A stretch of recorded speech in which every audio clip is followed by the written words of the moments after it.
Welcome everybody to the first podcast episode of the Prove Yourself podcast, hosted by Social Proof Success. My name is Kelsey Stewart, and I am the marketing director for Social Proof Success. I'm joined today by Tahira Stovall. She is the PR manager of Social Proof Success, and also I'm so excited to bring Giovanna Bevel into our mix today. She is a certified life and leadership coach. She's an internal branding strategist. She is the founder of Wild Moms Club and also the Unapologetic Mom podcast. So I want to welcome both of you with me today. And Giovanna, will you go ahead and give us a little brief intro into who you are and what you do? I sure can. So first off, thank you guys for inviting me. I appreciate it.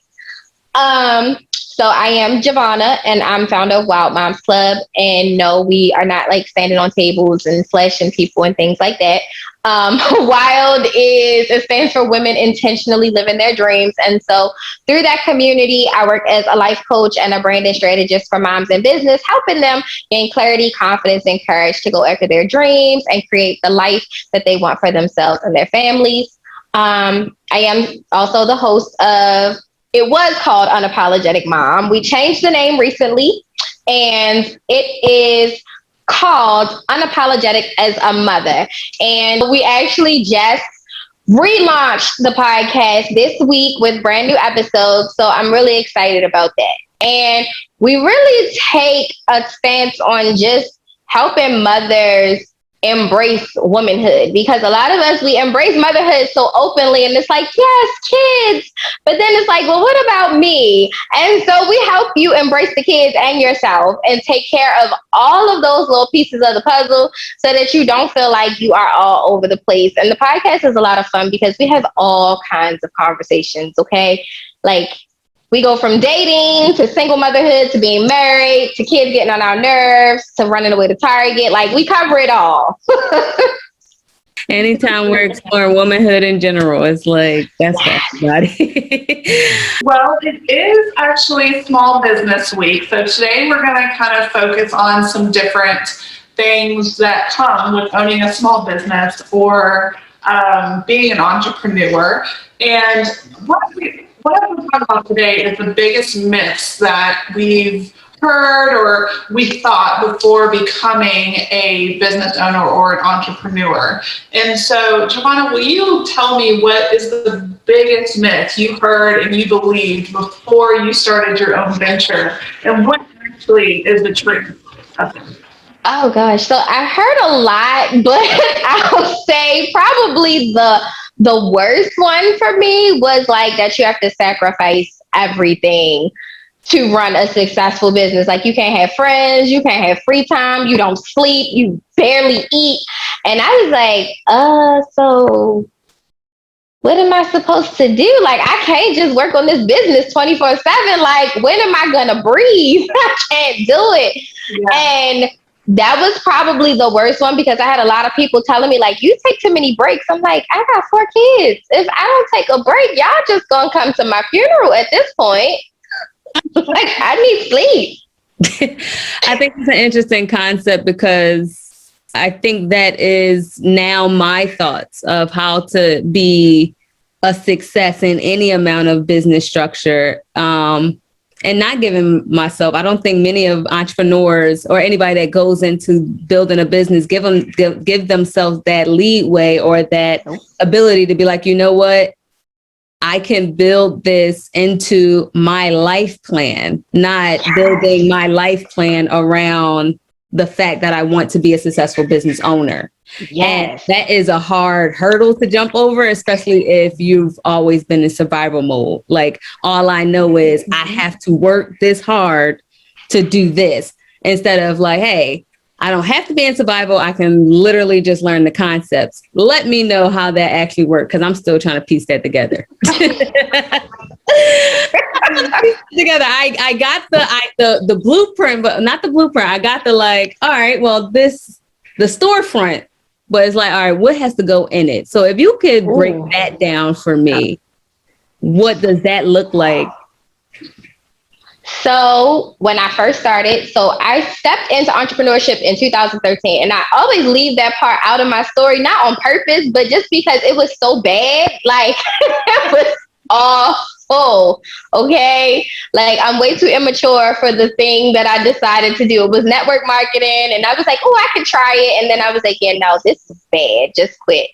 And so when I first started like really into my own business in 2017, I thought that I did have to like work myself to death. And I was working 2 jobs. I was pregnant with my 4th child.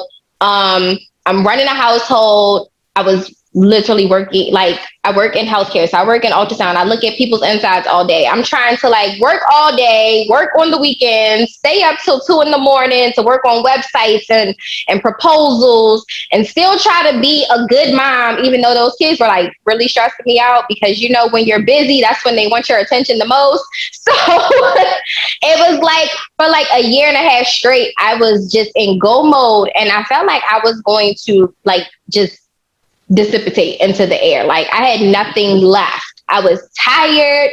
I looked a whole hot mess. Okay.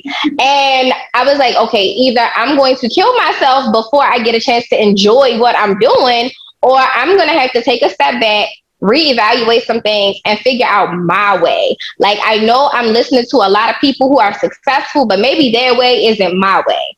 And that was pretty much what led me to be okay with giving myself grace, taking breaks, and not working to the point of exhaustion. Like I have a list, I have a schedule, I work by that, and whatever I don't get done, I just don't get done at that moment. And I'll add it to the next day, or I learned how to prioritize. So things that I thought were important, they might not be real important, so they go at the bottom of the list. Like I really focus on how much I have to give to something, and then I work my way through my tasks. Yeah, and I think that is so important. I kind of, both my parents growing up were entrepreneurs, and they both worked from home. And so my whole life, I kind of got to see it happen. So when I actually started my own business, the biggest myth that I thought, or that I went through, was they got to make their own hours, and that's the best thing in the world. And it's so easy just to work on your own hours. Then I started my own business, and I was like, wait, I have to, like, if I don't get it done, I gotta like work at 8 o'clock at night, or I got, I can go to the grocery store in the middle of the day, but I'm gonna have to work later. So just the amount of discipline it takes, especially when you don't actually have to go to the brick and mortar store, when you're doing it from your home or from an office space and nobody sees you there in person. You can work on your own hours. And I think I told my parents, I was like, I always thought growing up you guys had the easiest jobs because you guys could work whenever, and you could actually like go to all our games and stuff, but no, it's hard. Yeah, it is hard. I think my myths both encompass both of you guys' myths. And like in hindsight, looking at that, my time schedule that I thought was like I was going to have free and do whatever and all that. And now I'm being like, I learned that, that is going to kick you in the butt in the back end, because now that leads to procrastination. But I think, I forgot what my myth was, and I had it. It was like a tie between both of you guys. That's a tie between both of you guys. I think, wait, what was the myth? I don't think it was so much a myth. I think it was me underestimating how much patience I needed to have before things was going to be successful. And I think you lose that from social media. Like I watched all my friends and I'm like, we were both at nothing, and now look at you on social media just being great, and then like that just happened in no time. You're like, all right, all I gotta wait is like a year or two, and then you get into those year or twos, and that year, although that second year is better than the first year, that second year presents its own new problems, and you don't know that you have to develop that patience for the next year too, and then that other year when you see that big influx. So I think not so much a myth, but just the underestimating of the patience you need, as well as just the preparedness you need to be for influence. That success that you're running after as a small business is good as a small business, but what happens when your business become an overnight success and now your 50 people that you normally was catering to is now like 250 people, and that's just small scale now. 250 is now your small scale, and that's like that is crazy. So it's not a myth, it's more so I underestimated a lot in business and still am underestimating it. So I'm really screws with us. You know, whether it's business or personal life, we look at other people's lives and it's just like, how are they doing it so much better than I am? And 9 times out of 10, you're only seeing 20% of what's happening in their lives. Mm-hmm. Yeah, most people only post the good stuff on social media anyway. Like, why would I go around posting all of the bad stuff? Right. I do, because I'm a very honest person. Like, because I've had people, like, when they wanted to be on my podcast, I would have people like sending me like these detailed proposals. I'm like, I'm not even this professional person, y'all. Like, y'all must not listen to my podcast because, child, look, I cuss, I don't listen. And so I'm like, no, I'm a real person, y'all, and I still work during the day, and I be tired, and I record in my pajamas. Like, we are good over here. Yeah. I need people to know, like, in real life, I have it like 10% together, and the other 90 is a work in progress. I guess that's another myth too. Like, the one to break is that you have to be on that other end of have it together. Like, you need to be 90% together, and that other 10% needs to be like, you better get it together quickly. But know that you can literally walk. And that's what I'm finding as more as I talk to business owners, and I get the benefit of being on the PR side, where it's like, I get to talk to so many facets of small business owners who are all saying the same thing. It's like, look, we are figuring this out. Like, for the most part, we got it, but we're figuring it out. And all the myths, and we could teach you a lot of good things, but you're going to figure it out and feel it for yourself. So. When you first started your business, what is something that really surprised you? I know we talked about myths, but what is like maybe a process or a deductible you could take, or what is something that you didn't even think about before you owned your own business? I can say for me, the thing I don't think I put much thought into was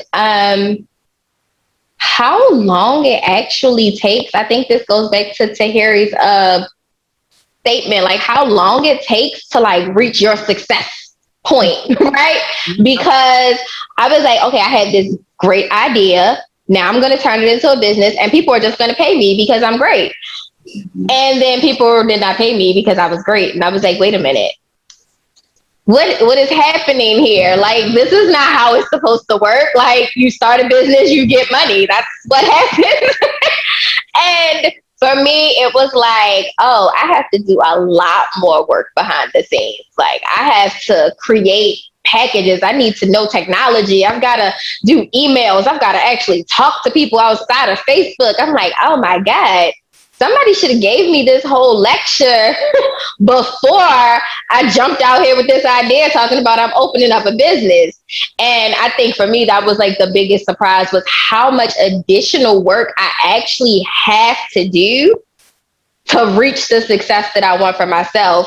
Because people, like you said, make it look so easy. And while I knew it required work, I'm like, dang, this is a new level of work, because I don't like technology. So for me, all the technology I have to use regularly, I'm like, I don't like this. Can I just quit now? Because me and computers don't work.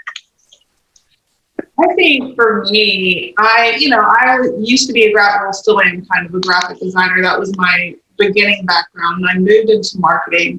And so I've been doing freelance work like my entire career. And so I think switching the mind of freelancer to business owner was probably the biggest thing for me.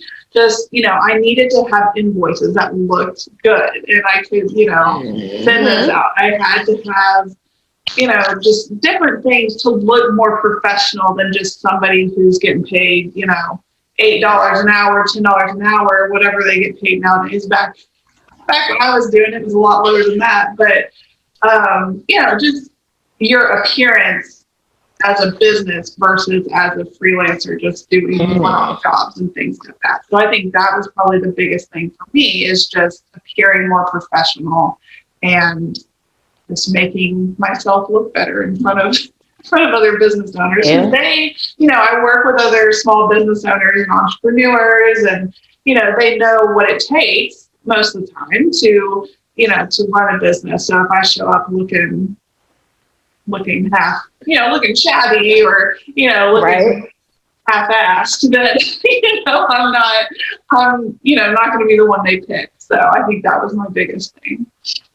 Yeah, I think for me was how much personal development I had to inquire to show up in my professionalism, to be comfortable to show up and say, you know what, I am this and who I am in my business, and this is my price, and this is what it's going to be, and you're going to pay me my tax and extra. And if you ask me for overtime, then you're going to pay me overtime as if you would. And I had to come up with that from developing my confidence in myself and knowing my confidence in myself personally translated to my professionalism and the work and the quality of work that I provided. And then when I showed up and said, okay, now you won't pay me for this, you have to respect that, or whatever, order that turns into, that you just had to show up in all of your you-ness,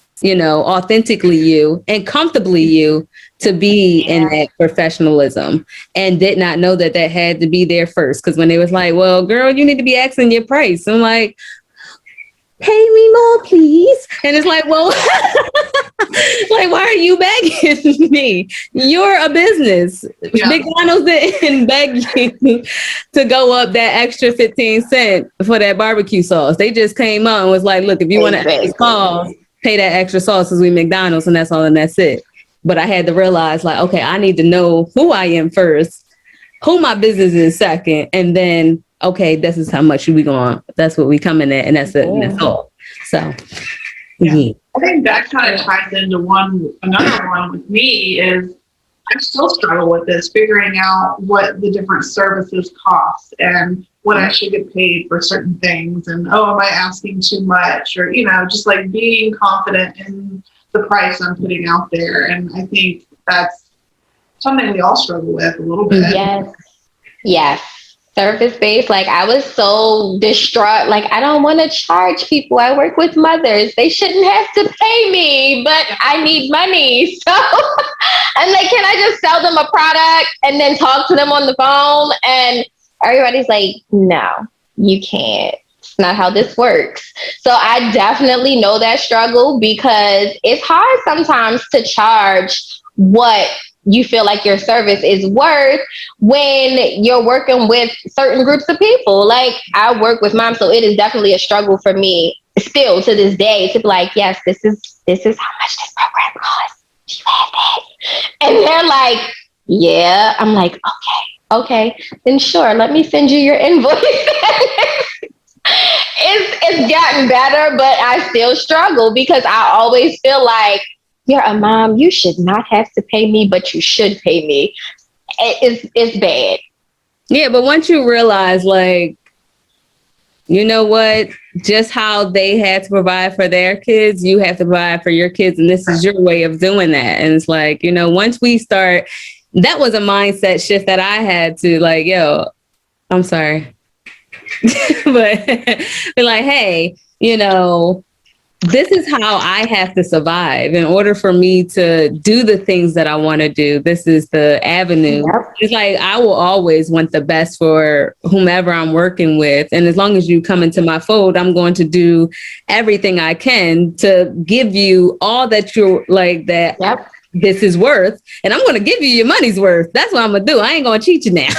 I ain't going to cheat you, but you are going to pay. And then once we get to that level of like, that's a part of me. Cause like legit every time, and I can imagine that for you, because every time I even sit and talk to a client, I feel like I'm investing a part of myself into what we're talking about. And when things don't go right for my client, that's exhausting for me. Like I'm distraught when things are wrong. So it's like, this is an emotional investment between both of y'all, between me Yes. and I don't, and a myth, maybe or no, but for people who are truly invested in their craft and in their business, I think that's something that you need to grasp now, is that emotional investment that you put into every single person that comes into your company. Because I care about everybody that spent money with me or by way of me. You know, I literally truly care about you. So that is, and I don't think entrepreneurs know that and is prepared for that. Because that's a moment where you have to believe in. I'm sorry to take this from you, but go ahead, girl. Oh no, you are fine, because I agree wholeheartedly. Like I care so much about people. And the other myth I think I can say is when people say they do not have feelings or emotions in business. And I'm always like, how do you run a business then? Like, how do you just walk around like I feel nothing? I need you to feel something so I can give you my money, because if you don't like me, I'm not giving you my money. Like I need some emotion. Right. Like, know that it's genuine. That's what people like. That is not a lie. Like, people truly buy into who you are. Like, if I'm emotionally invested, I will pay no amounts of money to someone who I feel like I believe in. That's my sister cousin that I met. Tabitha Brown could come out with a line of everything that I already have. She could resell me everything that I have, but because I feel so connected to her, and she's just a brand. But Tabitha can resell me everything in my home, and I'm going to pay whatever dollar for it, because all she got to say is that's my business. And I believe in that. You know, that is her business and it was my stuff and I'm going to pay for it. So, you know, when people say that they don't have, how do you not have emotions? How do you not care about people who is giving you money? You know, I couldn't even imagine. Right. So speaking of emotions, whenever you first get started in a business, I know there's a lot of, self-doubt feelings, or I don't even know what I'm doing. How can I expect people to pay me for that? Giovanna, what's something that you tell yourself, or what's something that can help people overcome, or even yourself overcome those kinds of insecurities? So because I help people with confidence, I honestly tell people, and this is what I had to tell myself, like I have to be clear first about what it is I want, what it is I want for other people, what am I giving them, what kind of energy do I have to give them, like what is my capacity at the moment, like really being clear about who I am as a person, what I want, what I need, what I'm doing has helped me be confident in saying, you know what, I might be a little bit afraid of the reaction when I tell a price or when I sell a service, but I know in my heart that I'm doing 110%. I'm giving 110%. So I can't really be upset with myself for putting my business out there to the world. And I think that a lot of times our self-doubt really isn't just us. It comes from like all of the influences around us. Like social media will definitely have you doubting your abilities, how good you are, how successful you are, because you're watching other people say, I made $1 million, or I made this and I made that. And you're like, well, I didn't do that shit. But I have learned, like, I get to define what success is for myself. So I really try not to monitor what everybody else is doing and compare where I am with them. I typically just look at myself, and that's why it's really big for me to have my own checklist. So when I get to check things off my list that I feel good about, I'm like, oh, damn, that's good. I accomplished that.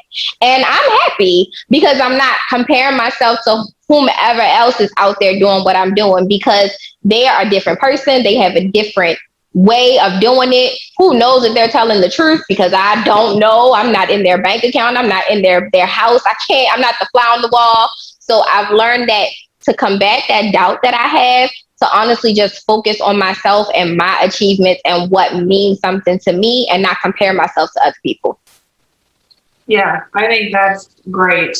Because everybody's on their own path. And I feel like, especially this past year, we've had nothing to do. So everybody's on social media, everybody's on the internet, everybody's looking at what other people are doing and either judging them or feeling insecure. And I think it's so important that people you're on your own path. Your life is not going to look like your next door neighbor's life, or even, someone that 2 hours away. It's not going to look the same. And so I think that is a great thing to start with, as far as, you can do it. You just have to block out everybody. We're going to say block the haters. You have to block the haters and block the people whose life you think you want, but you really don't want them. Listen, I've learned, and that's one thing that and that's so crazy. And I think everything is in divine timing. Look at me. Because just this week I had to kill comparison and other people's expectations for where I was supposed to be. You're not going to tell me where I need to be. I don't care how close in proximity you are to me. If I'm telling you like this is as much as I can give and garner for this particular thing, no. And knowing how much energy you can give to a certain thing, I didn't know how important that was until my body told me it's not it. Like literally my physical body was like, you've worked enough. Because I was running, doing that. I wasn't sleeping. I was up at 1 o'clock in the morning. I was back down at 11 o'clock and back up at 1 o'clock in the morning the next day to work, and just keep working, thinking I had to exert myself in a way just so that I can feel like what I was doing was a pat on the back. But like once you give up that comparison, and it's not even so much comparison or comparing yourself to other people. Sometimes it's comparing yourself to what you used to be or where you think you're supposed to be. And once you climb your little self up off that little high tower you got of yourself, it's like, you know what? Me and all my meanness and all of my whatever I'm going to show up as, what I can show up as, I'm going to do that. And that's what I had to kill. So that's what I'm saying. Like all of these conversations, I'm just like, hitting me right in my face. Like, yes. So I think it's important for everybody to be able to learn more. Like, you're sitting there like, oh, I don't know what I'm doing. Well, if that's the case, then go learn how to do it. Or, you may not be doing it the best you can, be open-minded and still be willing to learn. And I know people, some people, they just hated school. They're like, I'm never going to go back to school, all that stuff. But we live in a day and age where you can just go and Google and figure out, it may not be exactly what works with your business plan, but I think it could give you some ideas that would go perfectly with your business plan. And I think that was something I did when I first started was, because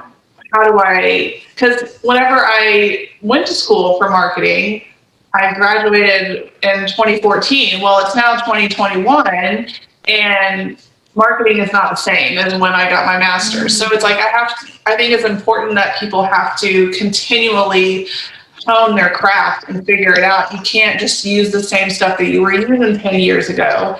And I think that's something that people struggle with. And it's especially when there's just so much information out there, why not use it? It's out there for free, use it.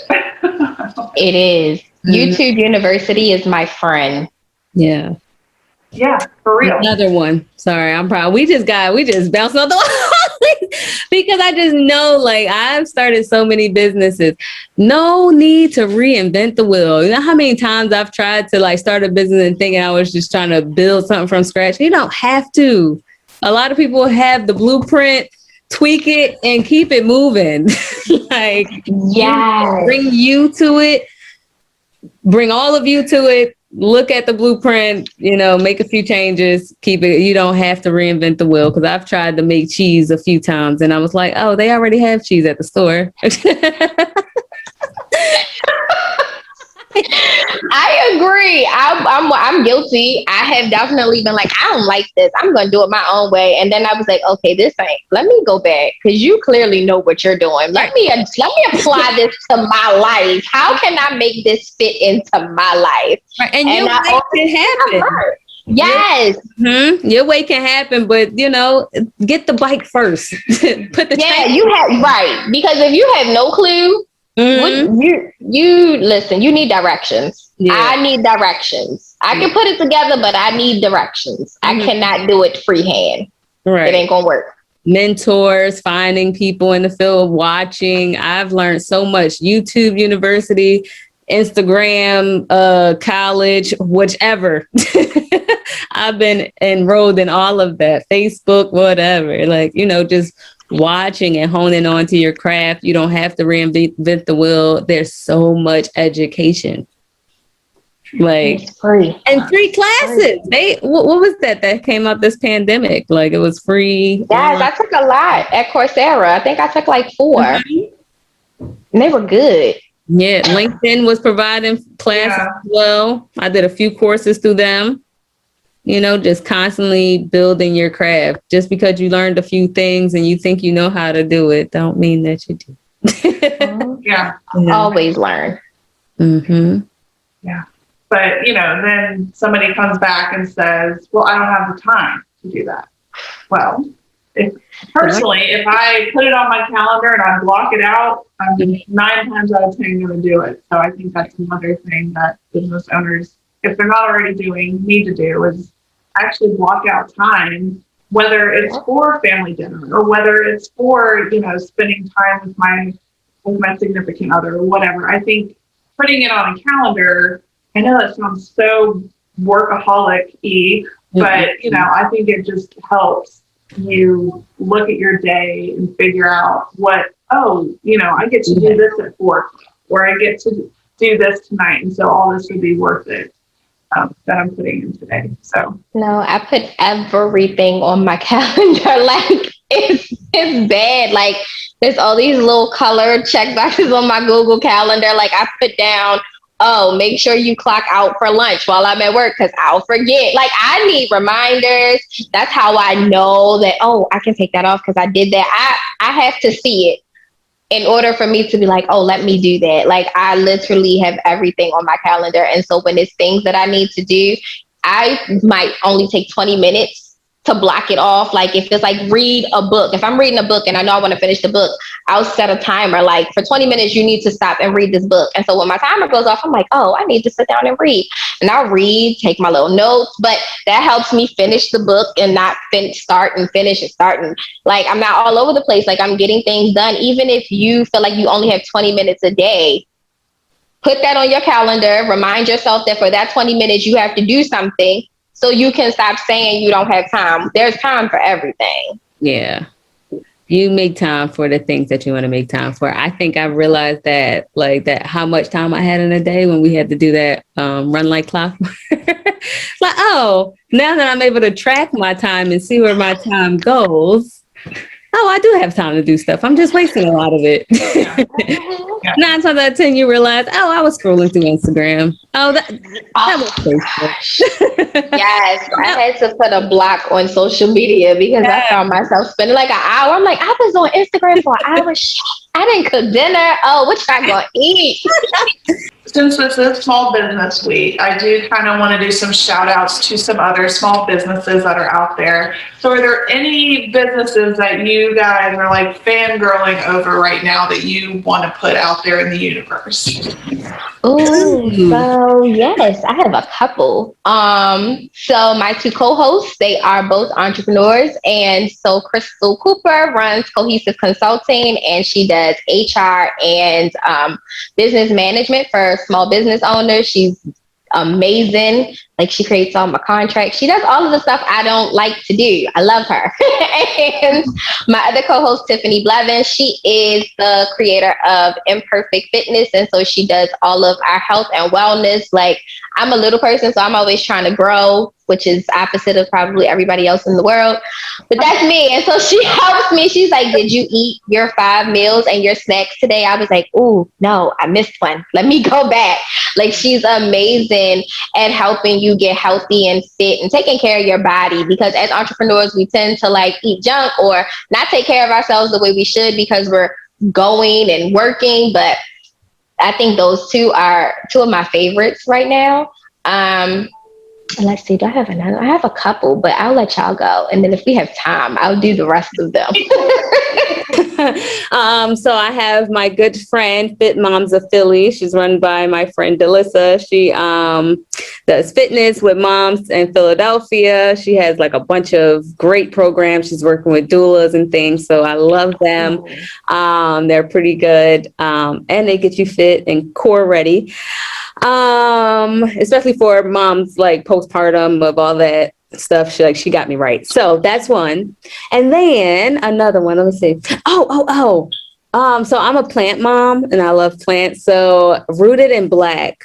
I watched their rise and I told you, small businesses never know when it's about to hit. And during this pandemic, and in the beginning, it was cute ones, you saw her, and then all of a sudden they skyrocketed. And that's why I said, small business, y'all have to know, because I was like, oh my God, I just knew it was going to pop. So that's another small business that I'm in love with.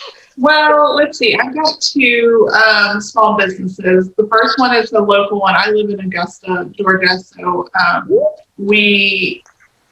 there's a local, I don't know if anybody is a charcuterie fan or anything like that, but I love it so much. And there's actually a local person that builds the boards for you or puts together picnics for you, or it's kind of like sending flowers, but to somebody's work or somebody's home, but it's actually charcuterie boards.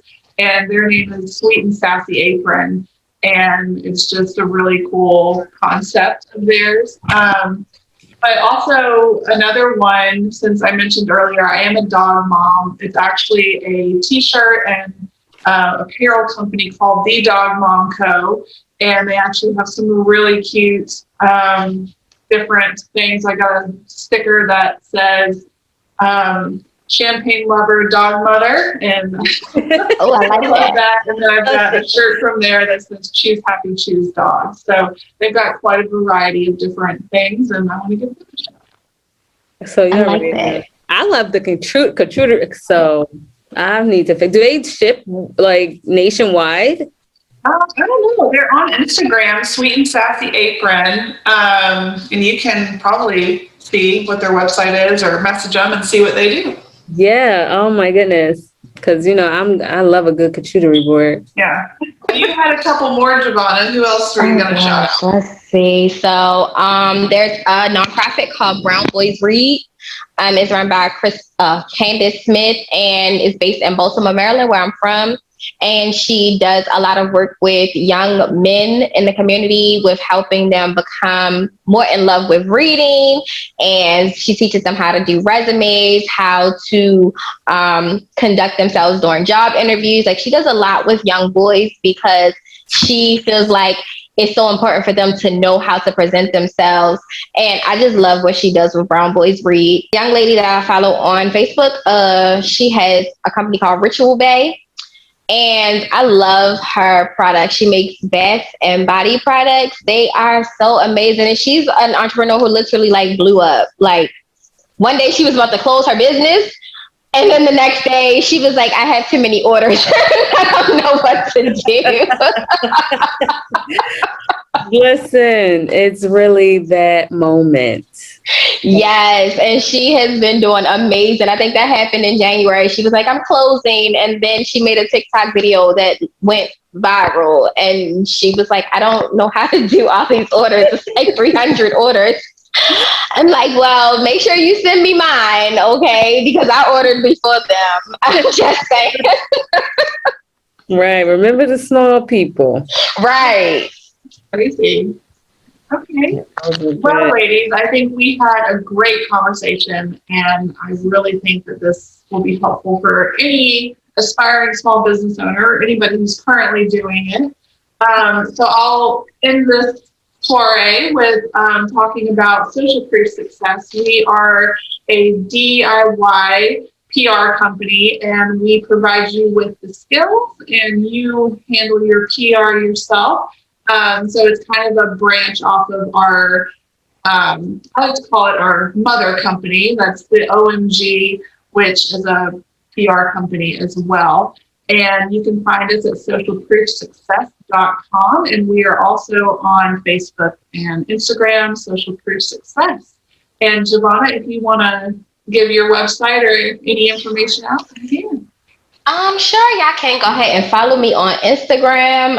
You can follow me at Coach Giovanna, one word, on Instagram, and you can follow the podcast Unapologetic as a Mother _podcast on Instagram. Okay. Well, I hope everybody enjoys this and that you tune in next time. We are going to be speaking with Tawana Gill about some entrepreneur tips to continue our Small Business Week celebration. So have a good Thanks, y'all. Thank you. Bye.